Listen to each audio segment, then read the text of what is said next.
up, everybody, and welcome back to Dear Ashley Grace. So I just want to jump right into it, okay? Because it's been on my spirit. Today, I want to talk about how you can get out of toxic relationships. And I don't just mean intimate relationships, but I mean relationships with family, with friends, so on and so forth.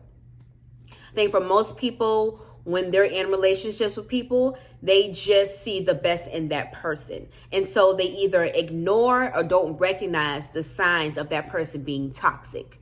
Now I'm going to be discussing two types of relationships, one intimate and one that was a friendship. And these are going to be my own personal stories, okay? So when I was in college, I met this girl. She was first my RA, and we became tight overnight. We did everything together. We went to places together. We went shopping together. We studied together. We went to social events together, so on and so forth. As I got to know her a little more, I would see these little pockets of toxic and or disrespectful traits that she would have. I think the first incident was she was on the phone with her mother.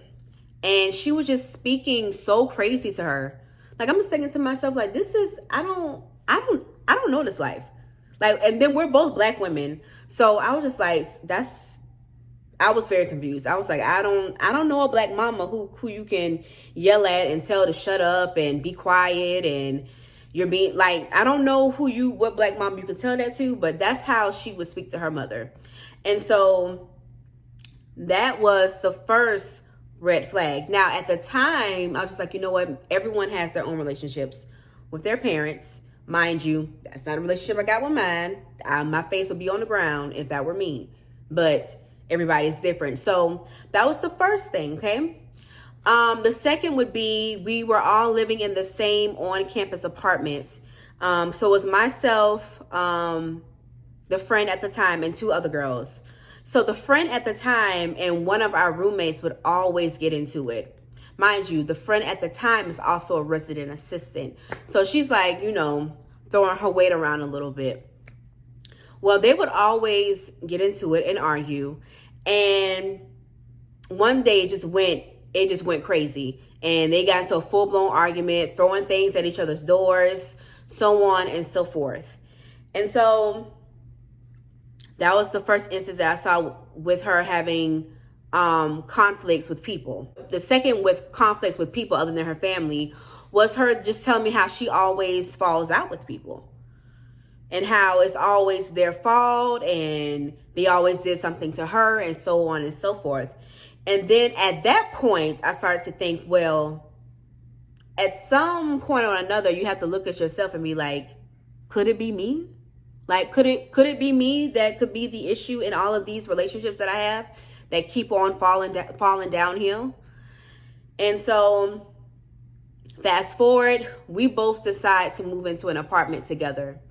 It was a 4-bedroom apartment, so we were moving in with two other women that we didn't know.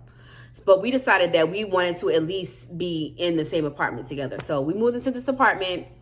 Everything was gravy. Everything was fine. One day, we usually borrowed each other's things. So one day I asked her if I could borrow her scarf.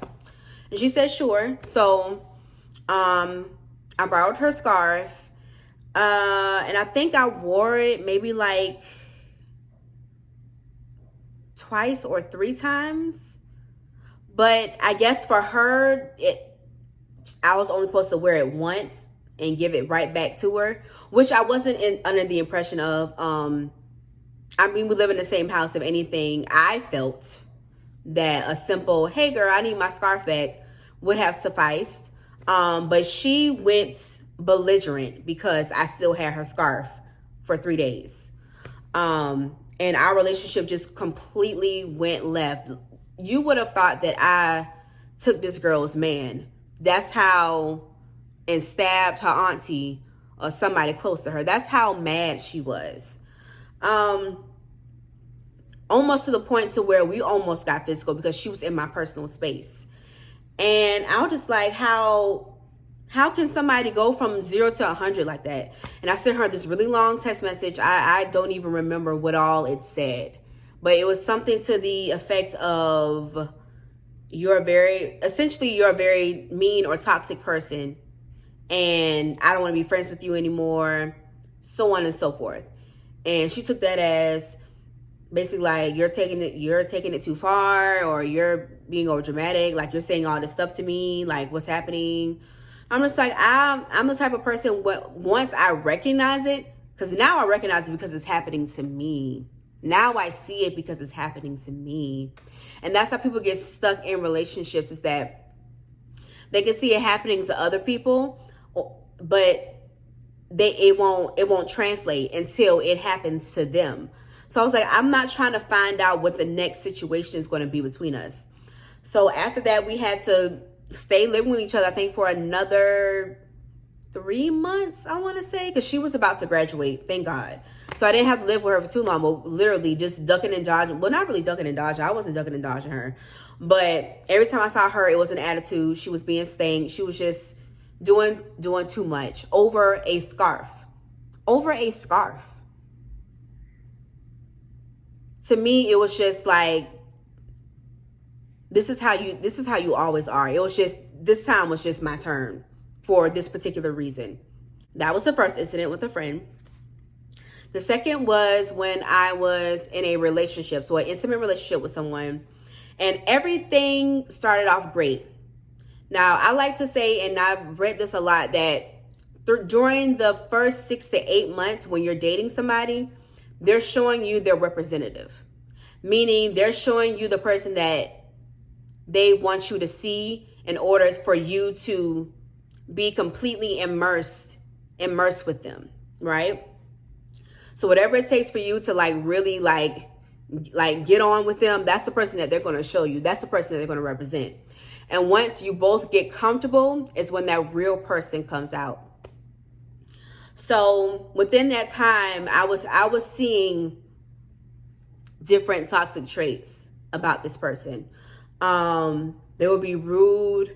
They would be inconsistent. They would be just downright nasty at times.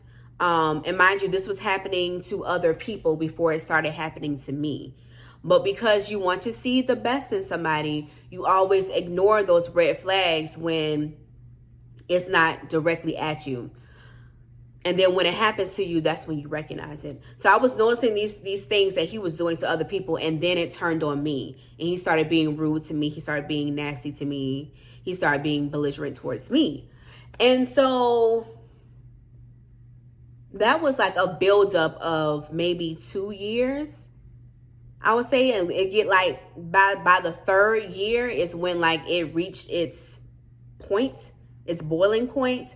And like most things, when you're not addressing it as it's going on, the lid on the top blows off, and that's exactly what happened.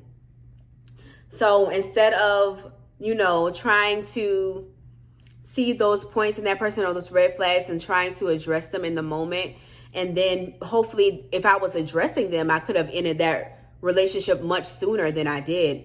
But because it wasn't direct at me at that point yet, I was just like, that's just them, or maybe that's their relationship with that person, or so on and so forth. You just think anything because you want to think the best of that person, because obviously you care about that person, right? And I say all of that to say that you have to take people for who they are. What they show you is their truth. At the end of the day, what they show you is their truth. That's who they are.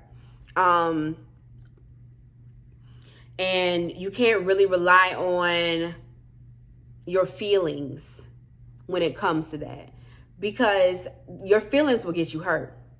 Honestly, how you care about somebody and how you feel about them will really get you hurt, instead of you being deductive and having reasoning about the situation that you're in, which can be tough. It's definitely easier said than done. But I feel like once you've been through enough situations, you'll get to the next relationship with friends or family, be like, nah, like I see this for what it is, and I'm gonna cut my losses.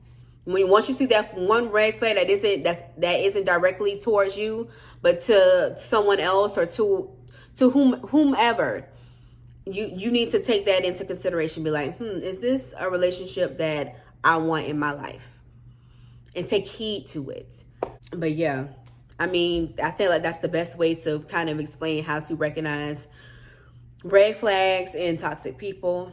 I just really wanted to help anybody who's going through a situation to where it's like, damn, like, how did I like get this deep into this situation? It's because we're ignoring the signs. We're ignoring the things that the people are showing us. So don't ignore it. Take heed, listen, and get out of those situations. Thank y'all so much for watching this video. If you have not already, please go ahead and like and subscribe.